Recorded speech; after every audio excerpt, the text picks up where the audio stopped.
जय हिंद सभी स्टूडेंट को। स्वागत है आप सभी छात्रों का आज की क्लास में।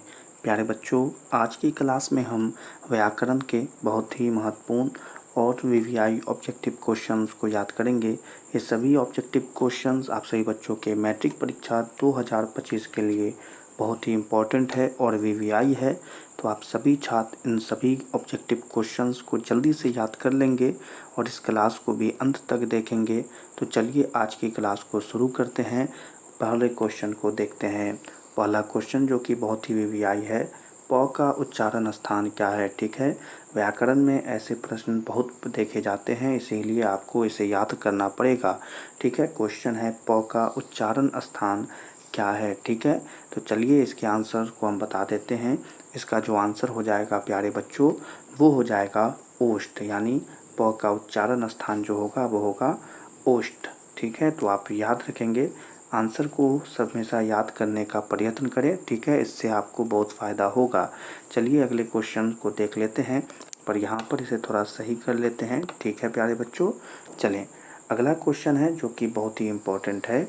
व्यंजनों के नीचे जब एक तिरछी रेखा, ठीक है, यानी कि इस प्रकार से लगाई जाए तो उसे क्या कहते हैं। ठीक है, क्वेश्चन है व्यंजनों के नीचे जब एक तिरछी रेखा लगाई जाए तो उसे क्या कहते हैं। ठीक है, चले इसके आंसर को देख लेते हैं। तो यहाँ पर जो इसका सही आंसर होगा, अगर आपको पता हो तो ज़रूर बताइएगा। ठीक है, इसका जो सही आंसर हो जाएगा प्यारे बच्चों, वो हो जाएगा हलंत कहते हैं। ठीक है, इस प्रकार से जो लगता है उसे क्या कहते हैं, हलंत कहते हैं। ठीक है, तो आपको याद रखना है, इसे भूलना नहीं है। चलिए अगले क्वेश्चन को देख लेते हैं। अगला क्वेश्चन है, ठीक है, क्वेश्चन भी पढ़ने का प्रयत्न करें।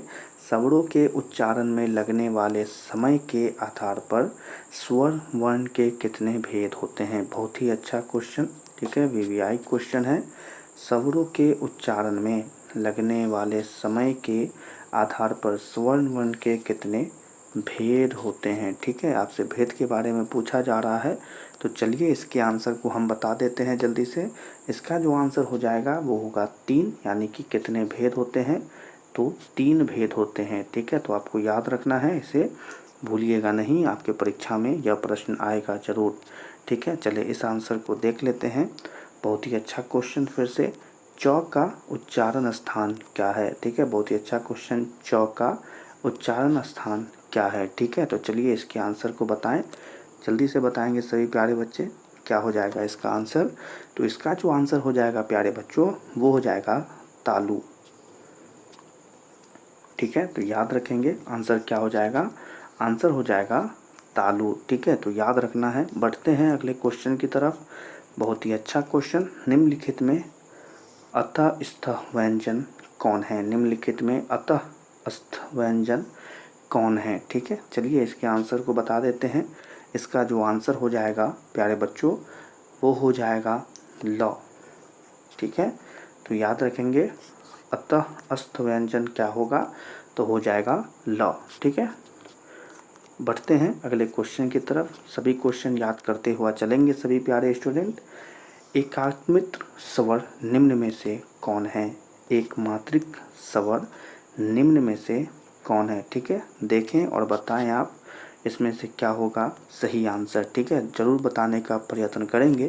तो इसमें से जो सही आंसर है वो हो जाएगा ह्रस्व स्वर।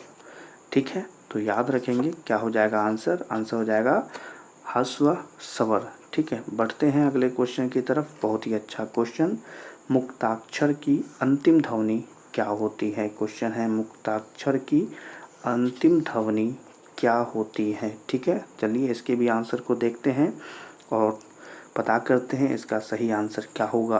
तो इसका जो सही आंसर होगा वो हो जाएगा स्वर। ठीक है, सही बच्चों को कहना चाहते हैं, अगर आपको आंसर पता हो तो कमेंट में ज़रूर बताइएगा। ठीक है, सभी क्वेश्चन का आंसर बताने का प्रयत्न करेंगे।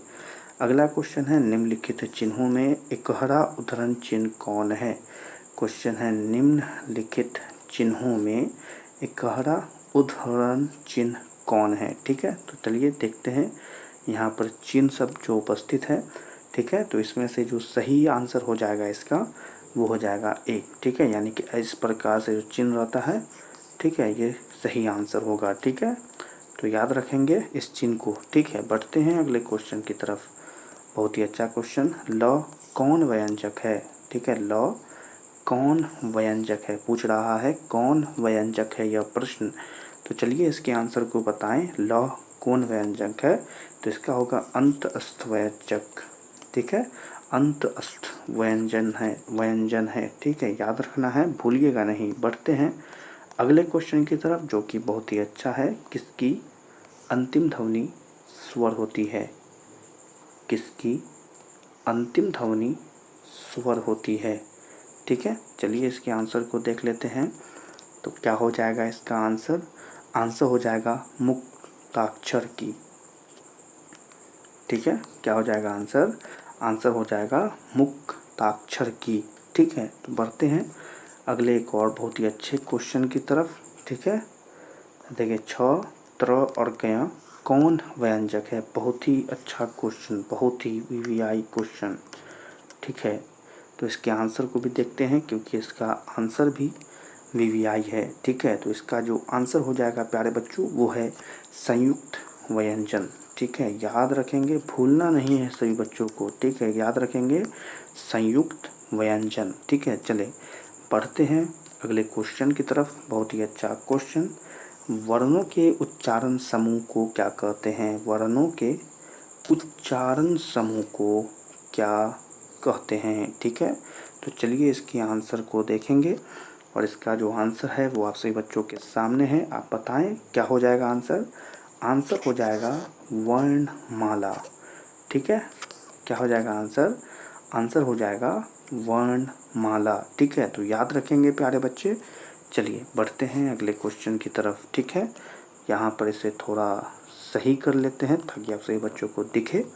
ठीक है, चलिए निम्नलिखित चिन्हों विस्म या द्विबोधक चिन्ह कौन है? ठीक है, पढ़ें इसे, आपको आसानी होगा पढ़ते पढ़ते। निम्नलिखित चिन्हों में विस्मय या द्विबोधक चिन्ह कौन है? ठीक है, तो चले चिन्हों को देखते हैं और पता करते हैं कौन है विस्मय या द्विबोधक चिन्ह। तो ये है वह आंसर जो इस ऊपर वाले क्वेश्चन का आंसर बनेगा। ठीक है, तो याद रखना है विस्मय या द्विबोधक चिन्ह कौन है, तो आंसर हो जाएगा बी। ठीक है, बढ़ते हैं अगले क्वेश्चन की तरफ। अगला क्वेश्चन है हिंदी में ह्रस्व वर्ण है। हिंदी में ह्रस्व वर्ण है। ठीक है, तो यहाँ पर असल में आपसे पूछा जा रहा है कि वो कितने हैं, 3, 4, 2 या 13। तो आंसर हो जाएगा कि वे 4 प्रकार के होते हैं। ठीक है, तो याद रखना है क्या हो जाएगा प्यारे बच्चों? आंसर हो जाएगा 4। ठीक है, क्या हो जाएगा? 4। चलिए बढ़ते हैं अगले एक और बहुत ही अच्छे क्वेश्चन की तरफ। क्वेश्चन है अ का उच्चारण स्थान क्या है? अ का उच्चारण स्थान क्या है? ठीक है, देख लें, फिर से हम बता देते हैं अ का उच्चारण स्थान क्या है। और इस क्वेश्चन का आंसर आप सभी बच्चे बताएंगे तो बहुत ही अच्छा लगेगा, क्योंकि यह क्वेश्चन वीवीआई है। तो जल्दी से बताएं इसका आंसर क्या होगा। ठीक है, तो आपने कंठ कहा है तो यह बिल्कुल सही आंसर हो जाएगा। सही बच्चों ने अगर कंठ कहा है तो बहुत ही अच्छी बात है। यह क्वेश्चन का यह आंसर बिल्कुल सही है। और इसी क्वेश्चन और आंसर के साथ आज की क्लास को यहीं पर समाप्त करते हैं। आप सभी बच्चे इन सारे क्वेश्चंस को जल्दी से याद कर लीजिएगा। ये सभी क्वेश्चन आप सभी बच्चों के मैट्रिक परीक्षा 2025 के लिए बहुत ही इम्पोर्टेंट है और वीवीआई है। तो आज की क्लास को यहीं पर समाप्त करते हैं।